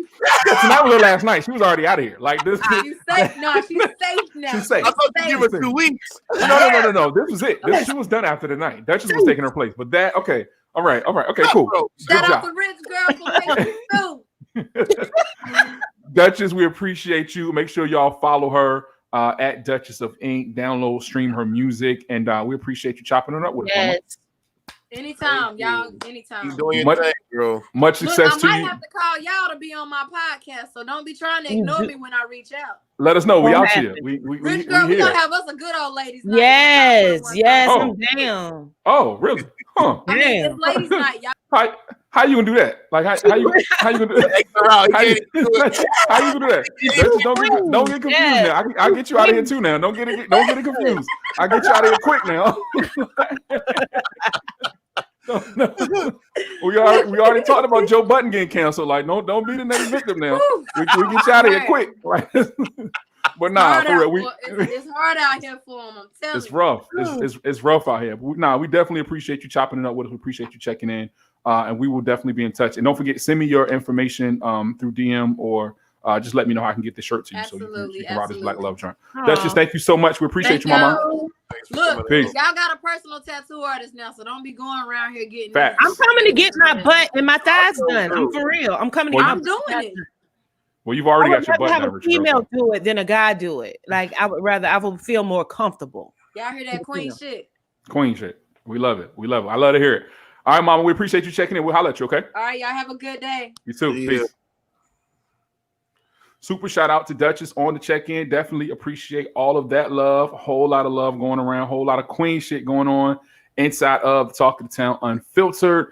Another dope episode. We had a couple of other things. Oh, we gotta talk about. Can we talk about Verzuz real quick? That's what I'm going to ask her about. Yeah, we forgot. Can we talk about Verzuz real quick? So it was announced that Verzuz is coming up, and it's going to be one for the ages. This Verzuz is going to feature Patti LaBelle and Gladys Knight. So, what do y'all two think? What do y'all think about this Verzuz? So Gladys Knight got what? Midnight Train to Georgia. I'm done. What else? Midnight Train to Georgia. She got Love Overboard. Oh, love overboard. Okay, 2. She got If I Were Your Woman. If I Was Your Woman. I'm not playing it. I looked at it. No, let me hear you sing it. I think it's If I Was Your Woman. Wait, I heard it 3. Go ahead. Okay. She got That's What Friends Are For with Dionne Warwick. Oh, she 4. She can pull that out the bag. Yeah, she can. That's where I'm lost. After that, I'm lost. Yeah, 4. They got 20 joints. Is that what y'all trying to get to? She got 4. Let's go to Patti. Patti got. Trying to say they don't got 20. Is that what Rich Girl? Is that what you're trying to? Is that your argument? They don't have 20 records? No. You saying Gladys don't have 20 records. Let me get with him. Hold on. Let me get with him. Sometime I'll be right back with you. Hold on. Go ahead. Wait. Let me tell you something. How many times I got to tell you, Negro? Oh, it's about the hits. We know they have 20 songs, Negro, but we need 20 hits. You are not in their base fans. No. I love old school. I know old school. No, I know old school. If only you knew how much I do need you. I know it. Okay. You are my friend. I never knew till then. She picked the mic up. She picked up the mic. Through thick and thin. I don't know what song it is. So I'm not gonna hold you. Patti LaBelle. Oh, okay.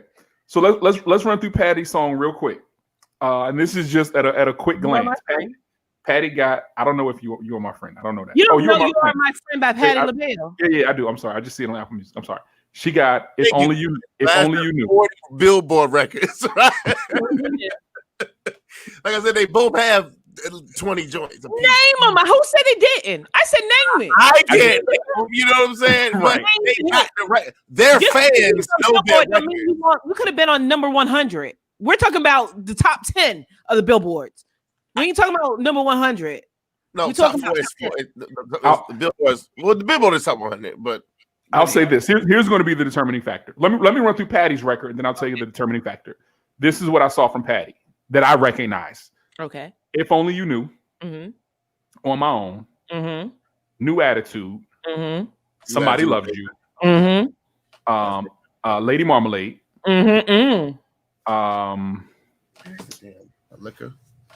Over the Rainbow, which is a song with Patti and the Bluebells. Somewhere. Oh, yes. Yes. Let's see. Feels Like Another One. Feels like another one. Feels like another one. Patti's gonna win. Thank you. That's all we were trying to get at, Green. Trying to get it. So I'll say this is what I'm getting at. I think that Patti will have more records that resonate with Black Twitter. Yeah, and Black Twitter is normally the go-to with who wins these battles. Mm-hmm. Somebody said Pink Cadillac. I forgot. No, that's Aretha Franklin. That ain't. Yeah. That ain't Patti LaBelle. Here's the thing. Man, get out of here. I'm thinking this is a verse Aretha Franklin dead, man. Crowd. This is catered to the 16 up crowd. I think this is really. They can still do Aretha Franklin though. Now I would love to see her go against Patti LaBelle. She's dead, RJ. Oh my! Hey, her music lives on. Her music lives on. Somebody from her camp. No. Yes, the music lives on, but you didn't know that. He just said that she was dead to Jay, my cousin. He just told my cousin she's dead.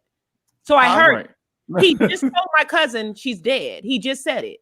No, she died a while ago. But she can't do a versus if she's dead, though. He said she's dead. Oh, you already said that. So you know this girl. I know how you talk. Showtime. I did. Yes, I did. If you knew she was dead, you would have said, "I know she's dead." My cousin Jay, that Aretha Franklin is dead. Correct. And then I said, "That's who I would like to see." Okay, so time out. Let me bring these comments because Jay said Pink Cadillac, and Jay gets a bell for saying Pink Cadillac. Right, because that was Aretha Franklin. Right. And then you said I neglect to give her a bell.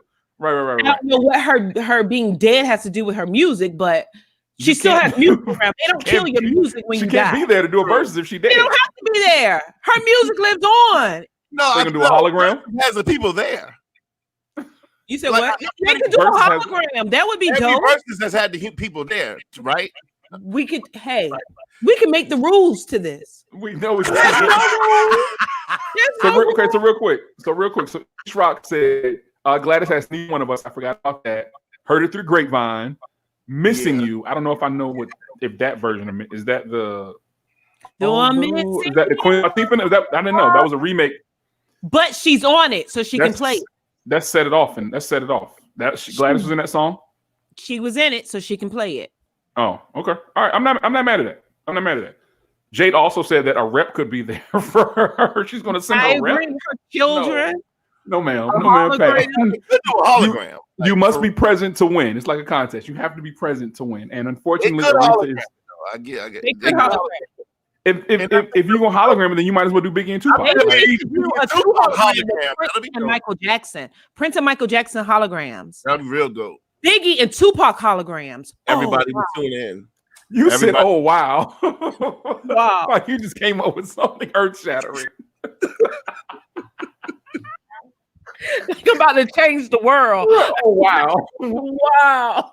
I don't see Verzuz doing holograms, but hey, stranger things have happened, right?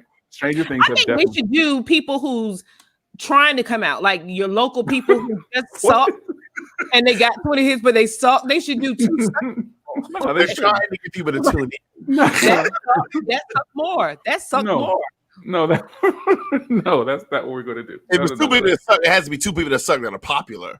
Right. You can't get 2 like upcoming artists that nobody knows that. But they still suck. They might still suck. E-Rock said that Gladys has the Rocky soundtrack song in her stash. What song? How'd it go? That's something that only my wife knows. A song that only my wife knows this song. There's no singing on that Rocky record, right? On that only people whose last name were at one time Scott know this song, and Aisha Scott and Houston Scott would know this particular song. So no, I actually do that. No, I do know that song she's talking about, but I don't think she's gonna play that at Verzuz. Georgia. We said that already. Yeah, that's probably the best one I know. Yeah, I wonder if they are like Pip songs with the Pips. So what about Okay, so this is what I want to see. This is what and this just came to me. I think Anita Baker and Shaka Khan. That'd be dope. That would be dope. That's a lot of hits. That's a lot of hits. Anita and Shaka. But I told y'all in the group chat, like I think Anita is because Anita can be she can be rude sometimes. Yeah, she can be rude sometimes. Yeah, what about Stephanie Mills? Stephanie Mills can be in this. Like Stephanie Mills got 20 records. Hold on now. You wrong about that now. Stephanie Mills got 20 records. I love me some Stephanie Mills. No. No. Stephanie Mills don't have 20 hits. You got an Over the Rainbow too. She's good, yo. The drink from the Wiz. She might not got 20 hits, but she can compete in a Verzuz. She can compete in the Verzuz. I'll give Rich Girl. I'm not putting. I need you to defend me more. I mean, I'm not putting Stephanie Mills in the Verzuz. You need to stick up for me more, okay? I'm not putting Stephanie in the Verzuz. I'm putting Anita in the Verzuz. I wouldn't put Stephanie Mills. That's Stephanie, your cousin from the block. I'm talking about Stephanie Mills. Not your cousin selling the CDs on the block. I wouldn't put her against Patti LaBelle or Gladys Knight or Anita Baker. So who are you going to put her against? Ashanti? My aunt in the church. Moken Steph. I don't know. I'm trying to think. It's some people I would put her against. Fantasia and Jennifer Hudson. That'd be really good. That'd be good. I still want to see Boys II Men New Edition. They gotta do Boys II Men New Edition. I still want to see that. For no less. But Green, you mentioned Keisha Cole and Ashanti. I haven't seen that. They just talking. Other than you putting it in our chat. Ashanti agreed. No. It was on everywhere. Ashanti agreed. Yeah, Ashanti. So one of them challenged the other one, and the other person agreed. Okay, but here's the thing. Hold on, Audrey. Here's the thing. Swiss Beats and Timbaland didn't agree. Right. They could have agreed. They could talk all they want to. Swiss and Timbaland didn't agree. I want to do Verzuz. Things I made. Swiss and Timbaland had no idea what was going on with that. Like there was no sort of conversation. Yeah, that was just those two talking to each other in I can't remember what battle it was. Green had me. I looked all over for this. I was like, Timbaland ain't said it. Swiss ain't said it. Verzuz ain't said it. That joint ain't happening. Where did Green get it from? I thought you feel like they're not gonna pick it up? No. Ashanti ain't got 20 songs. Ashanti don't have 20 records. She don't have 20 hits. Yes, she do. She does not have 20 hits. She's Green. Close your eyes. It's because you're looking at her. So close your eyes and then say, "Do she have 20 hits?" When you can't see her. Maybe not solos. But you want to hit her. You want to hit her 20 times. That's different. 1,000 times, but we're talking about 20 hits. She's on 20 hit records. Yes. Melissa Morgan. East Rock said Melissa Morgan or Regina Bell. Regina Bell, yeah. You don't know Melissa Morgan? Melissa Morgan thing. 20 records is a lot of records, though. That's a lot of songs. 20 records. I'm gonna stand by what I said. I don't think Stephanie Mills got 20 hits. She has 20 hits. Does it? But 20 records what she can. You gotta think some people like Snoop Dogg didn't do 20 hits. He has 20 hits, but he actually picked about 7 album cuts on that damn Verzuz. But Snoop Dogg is the most recognizable and has the biggest catalog of any artist in hip hop history. So he didn't have to do 20 songs because he had such a vast selection to choose from. No, but he did several like album type cuts. He didn't do all smash. But those were still album cuts that we all knew. We all know like every song Snoop had. Like I don't want to hear a B-side of Stephanie Mills from 1987. Like nah, that's not gonna cut it. Like that's not I don't want to hear anything from Stephanie Mills that wasn't played on the radio. Mills in a Verzuz. Hits now. I'm not gonna play with you. I just don't know him right now. Pebbles and Stephanie Mills. Pebbles and Stephanie Mills. Pebbles got 2 songs. It's Pebbles. No, that's Vanessa Williams. Grunge. When I said the biggest catalog, Grunge, I mean the most popular catalog. I'm sorry, I've been drinking a little bit, so I meant the most popular catalog. Snoop Dogg does not have the biggest catalog. He has the most popular catalog in hip hop history. I'll say that. I'll take a bell though. So Patti and Gladys. It goes down the 13th, and I'm interested to see. I said it on Facebook. I want to know what the food is going to look like inside of this battle. Like at first, I was like, what am I going to wear? Are they going to have rock bottles and drinks like the hip hop people do? Right. Like how are they going to play that? Like her patty pads. She going to come out with her patty pads. Her patty pad. Like, and it's going to be interesting to see how they play because it says it's sponsored by Ciroc.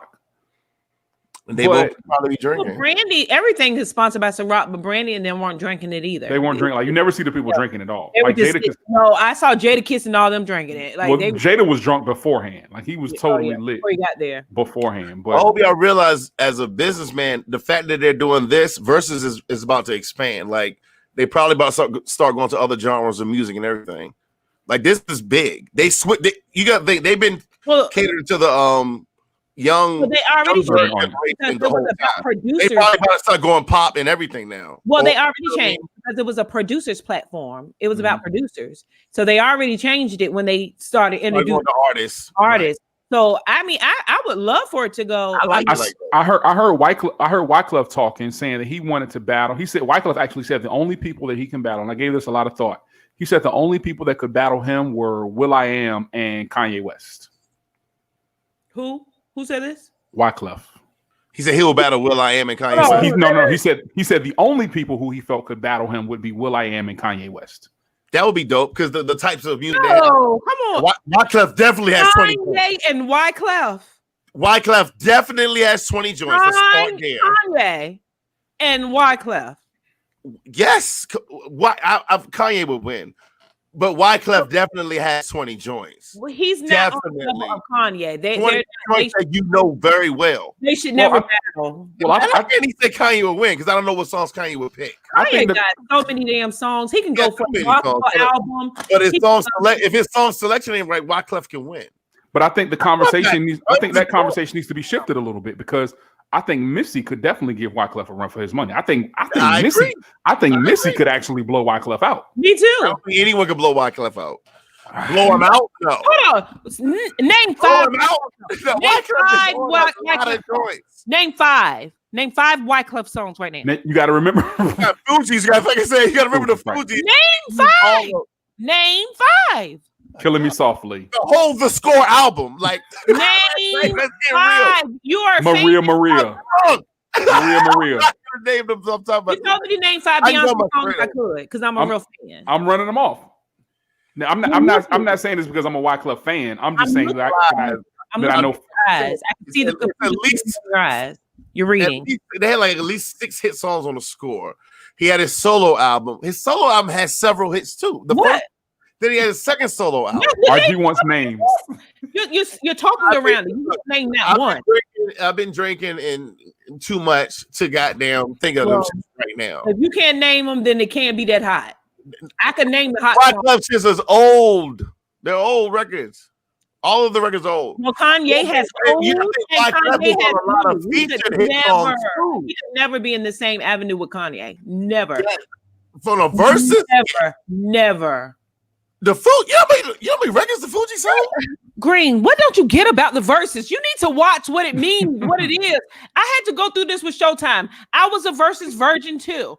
Showtime was my Verzuz virgin cherry, and now I know. It's all about the hits. Thank you, Isaac. He got he has a ton of records, like a ton of records. That's my Verzuz cherry. I became a Verzuz pro. And the record with Shakira will beat any Kanye record. Like that record was like one of the biggest hits in the world ever. It's all about the hits. It's all about the hits. But I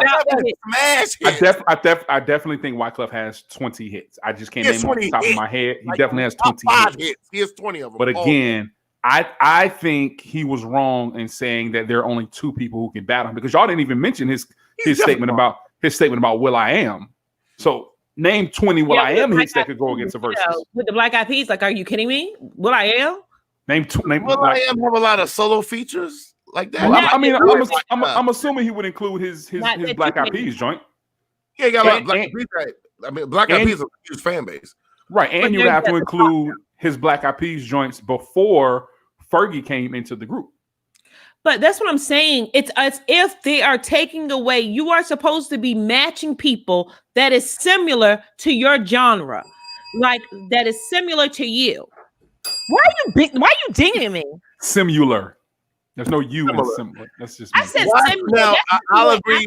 If you're trying to say Wyclef and Will.i.am will be that'll be a more interesting battle. I would like to see that battle more than Will.i.am and Kanye West. Yes, I agree. But he would. I think he would beat Will.i.am. But the Wyclef Kanye West joint wouldn't be. You're thinking Kanye West is a bunch more popular artists, but Wyclef in his prime was. I think it'll be a good battle. It'll be a good battle, right? Yeah. Kanye West have hella hits. He does, but we can only do 20. We can only do 20. And he's had them from back in the day up until now. Right. Wyclef had them back in the day. Wyclef stopped it back in the day. Name a song recently of Wyclef in the last 5 years. Name a Kanye hit in the last 5 years. Name a Kanye hit in the last 5 years. The gospel album that did very well. That's not a hit record though. Come on now. It's not a hit. Don't play. Don't play. Good record on follow. And I love that gospel album. That's what I realized about you, Showtime. Let me check you right quick. What I realized about you is that you go for what you like. It's not about what you like. It's not called Showtime Verzuz. It's called Verzuz. And it's supposed to be that made hits. Okay? Tired of y'all ass for the night.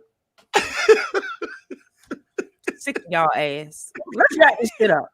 Kanye West is a more popping artist, if that's what you're trying to ask. But we're talking 20 records. Now, if you said 50 records, I would say Kanye's going to take them. But 20? I mean, wait, what are you talking with Kanye West? Green, listen to me. Green, listen to me. A lot of people got 20 crazy joints. Green, listen to me. Hits. Not just 20 songs. Has 20 top fives. I have 20 songs in my catalog. I have 20 songs. Wyclef has 20 top 10. Wyclef has 20 top 10. He might got 10 number one. Have you heard any of my songs? I got 20 songs. Wyclef Jean has 20 top 10 hits, probably 20 top 3. Name them. They should be easy to name if they were hits. It's a million. Okay, hold on. Let's run through them right quick. Now, and this is off the top of my head. Top records. This is just off the top of my head, based off the conversation that we had. Records. Now, come on. Wyclef got a lot of hit records. Not a million. Wyclef don't gotta work no more. He's rich forever. He's like that. He wasn't rich. He was on The Voice, so he got money. I understand that. I didn't talk about. I can't think like. I didn't talk about his finances. Let's do Killing Me Softly. Showtime's gonna name some just off the top of his head. I can't. Let's do Killing Me Softly. His reading. I can see his eyes. I'm not reading anything. You are reading. You do like this. He got. Right, yeah, if I Googled it, if I could do that, you know what I mean? Killing Me Softly. That was the number one. Killing Me Softly. Number one. Hello, I get it. I'm not against. Number one. My wife said, "Someone please call 911." Mary J. Blige. Number one. That was a number one. Another number one. Jade, your cousin, said going to November. Another number one. Number ones. You know what I mean? Hold on. Who said they were number ones? These records were in. These records were played twice an hour on every radio station in the country. Those are number one. Let's just Google. I need to know that they were all number one since you're so sure and you're screaming. All right, real quick, and then we're gonna go. I'm gonna run through Wyclef's discography because I don't want to discredit this man because really I did this one. I wanted y'all to discredit Kanye. I wanted y'all to discredit Will I Am, but y'all have switched the script. I thought this was going to be a conversation about Will I Am. Wyclef discography. I'm looking on my phone right now. Let's just be clear. Been looking the whole time. No, I have not been looking the whole time. Okay, here we go. Staying Alive was definitely a Hold on, Green. Here we go. Staying Alive. Green just said that. Let's go. We got let me scroll. Staying Alive was 1997. Going to November again. Guantanamera was 1997. That's a hit record. That was definitely another one. Bites the Dust. That joint with Prize. That was another one record. Number one record. Yeah. 911. Mary J. Blige in 2000. Let's see.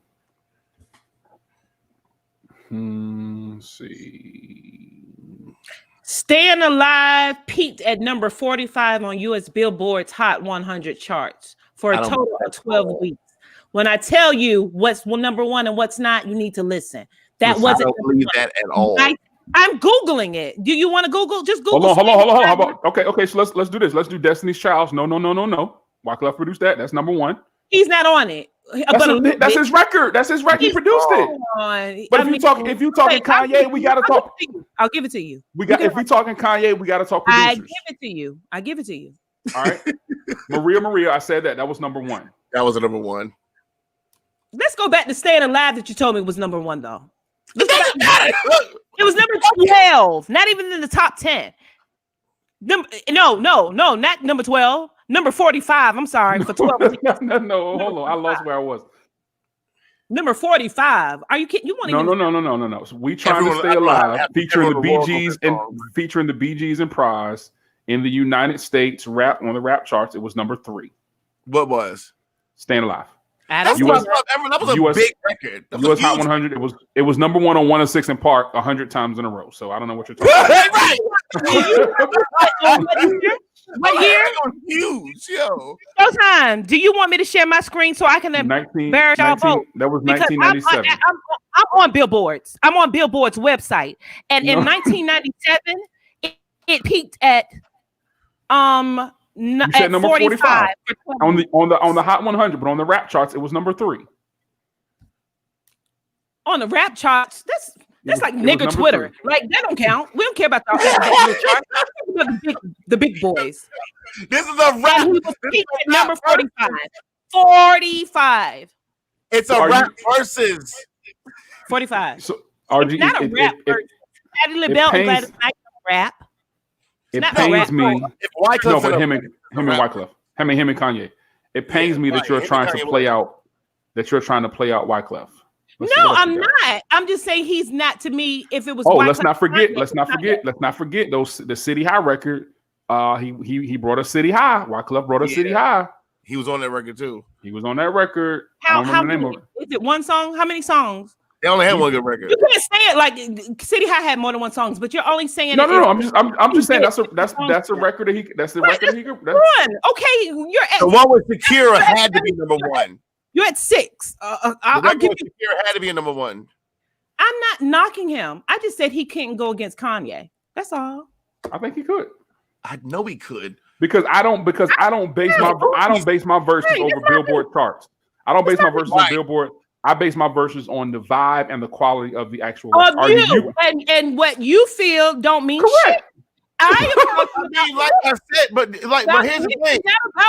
Snoop Dogg did several album cuts. It's not versus how the show feel about it. Yes, it is. Snoop Dogg actually versus is about how people felt because Snoop Dogg did 20 records. He felt that people don't feel too good if it's peaking at number 45. Dog did not do his 20 biggest hits. It's peaking at 45. I don't feel good about it. Versus is about how the records made you feel. You don't look at. I don't look at. When I'm scoring the general population, when I'm scoring versus, I score it based on the record versus the record that it's going against. That's how I score my verses. Right. I don't score it on what record was the biggest hit or what record was the number 1 at Billboard. I score my verses. I've scored every single verses, probably except the reggae joint. Who's utilizing what you scored? Like who really gives two shits all of my about how you scored? All of my followers on Facebook, they follow and they care about how I post and what I post. What are you talking about? Like, who cares? I got fans. Right, what are you talking about? Everyone follows my scorecard on Facebook. There's Remy Gallardo, there's DJ R&B, there's DJ Philly. There are all these people on my Facebook. There's DJ Delmatic. All these people on my Facebook who come back and look for my scorecard. I don't know what you got going on in your world over there, but according to me, people look for my scorecard. So, yes, it is so. I agree with that part of how it made you feel, right? That's how I scored. Right. That's how the artists pick their records too, obviously, too. But I'm thinking, like, say Monica and Brandy. If Brandy played I Want to Be Down and Monica played So Gone, those are two big hits. So how do you determine who would win that? Over which one I feel was the better record. And how do you determine which one was the better record? Which one did I like the most? Hello.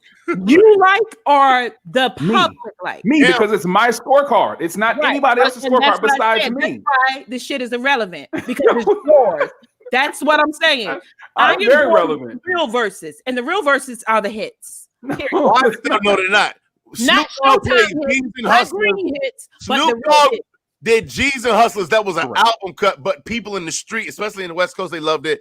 He did Bees Ain't Shit, which is a hood anthem, but you can never hear that on the radio.